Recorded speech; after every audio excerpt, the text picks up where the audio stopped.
What good is an image if I can't restore an old backup to a new computer? Hi everyone, Leo Notenboom here for askleo.com. Here's a question. Quote, I'm a good little backupper.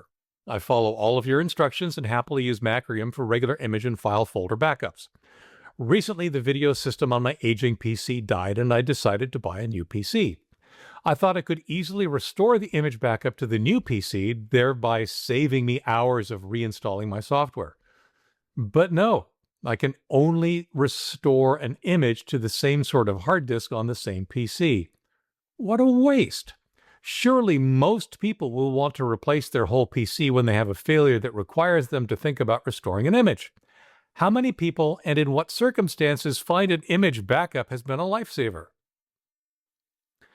So, I absolutely understand your frustration, but restoring an old backup to a new computer is not what image backups are for. It's also not why you back up. An image backup includes detailed settings and configuration information for the specific hardware being backed up. When restored to a new/different machine, those settings no longer apply.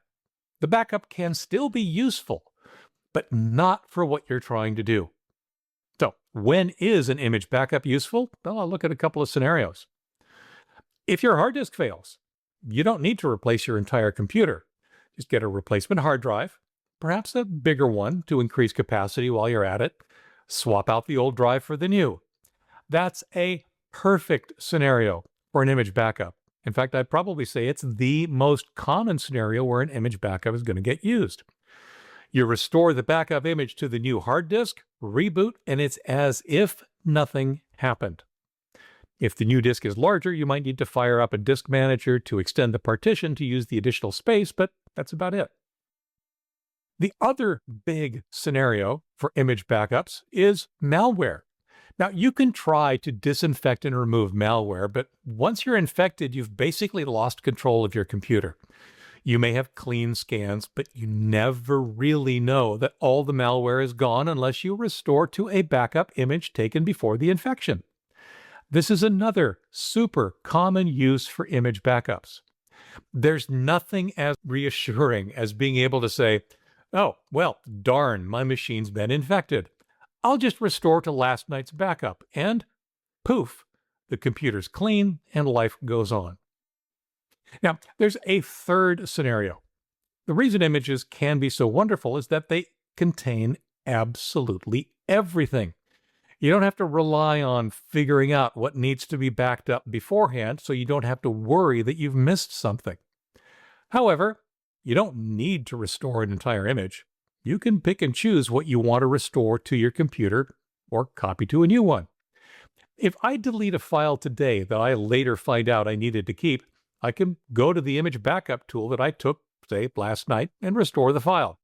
Similarly, your image backup actually makes a handy way to transfer data files when you move to that new machine. So, when you move to that new machine, it is sometimes physically possible to do what you ask. You can restore an image to a different device, reboot, and hope that it works.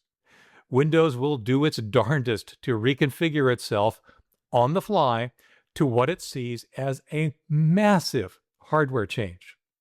Now, while I admit it's gotten better over the years, it is not something that I would rely on. Remember, the image contains Windows S configured for the old computer's hardware. Booting up onto a different computer is a kind of digital culture shock. Everything Windows knew about the hardware is instantly and massively wrong. Now, often your computer simply won't boot, or it'll run with many problems quickly apparent. But even if things look fine, you can never be sure that some configuration problem isn't hiding, waiting to cause you grief. Now, there are backup programs that attempt to address this issue. They try to reconfigure an image taken from one computer and restore it to new hardware. Macrium Reflect includes this feature called Redeploy in its professional version. I've used it at least once, and it did okay. There remained a few issues, but it served my needs at the time. If this is a direction you feel you must go, then using a tool like redeploy would be my recommendation. The bottom line, of course, is that image backups are valuable and useful for many different scenarios. Their primary purpose is to back up your existing computer, not set up a new one. When you move to a new computer, the best solution, for many, many different reasons, is a fresh start with a clean install. For updates, for comments, for links related to this topic and more, visit askleo.com/3963. I'm Leo Notenboom. This is askleo.com. Still not an AI. Thanks for watching.